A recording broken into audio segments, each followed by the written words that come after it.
CGI signed up. It's a very physical role. Okay, she's almost ready! Hold on! We're almost there! We're almost there! Cut! It really looks like the end of the world. They built a set using existing buildings and buildings they built for the establishing shot, and then they tore down. I'd say it was 7 square blocks, and they just reduced this place to rubble, and they had got literally cars and trees, and they copied a lot of famous tornado photographs. For blocks and blocks and blocks, we were walking through rubble up to our knees. It was just really bizarre. We need some hanging wires, electric power lines that can spark so that when we look this way behind it, there's this shower of sparks behind them.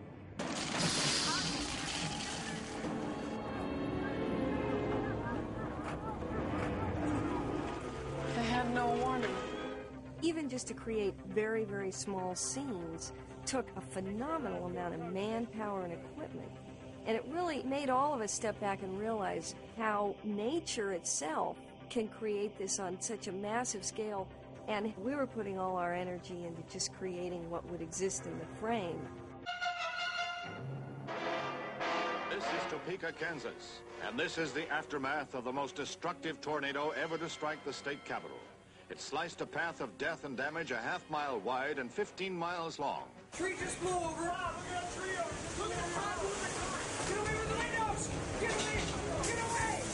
The nature of the tornado and the reason it is able to destroy so much so quickly is that it is completely unpredictable, able to turn on the observer in the blink of an eye. It was this unpredictability that led DeBont to Industrial Light and Magic, the computer effects facility owned by George Lucas. It was a rare chance to control the uncontrollable. It should be a lot lower. We wanted to make it be as realistic as possible. We have so many tapes of real tornadoes, but always, again, seen from a distance. You never see the inside of a tornado, which we hopefully going to see for the first time in this movie. It's kind of really a new wave in terms of saying we can do everything in the computer, because all the cars that are flying, all the houses, you know, the spinning house onto the road, and all the tanker and everything, that's all computer graphics. Are you going to make this then? The quality of computer imaging and the CGI is so incredible right now that you almost have to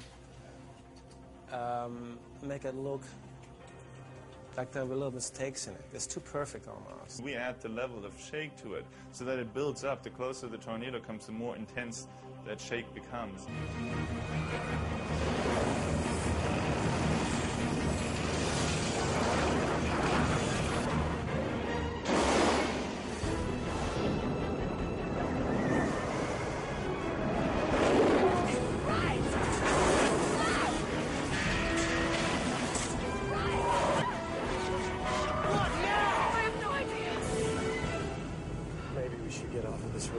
I think it's in the eye of the beholder, you know, whether it's a monster that's coming to get you or a force of nature to be listened to or something fascinating or something terrifying. I think what makes it a good thing to make a movie about is it's all of those things.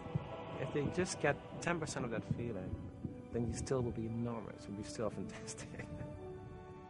We as a society, people just in general, have an innate fascination with these storms, these tornadoes are just so captivating to look at. And here we're throwing the audience right into the middle of them, and it's going to be a hell of a ride.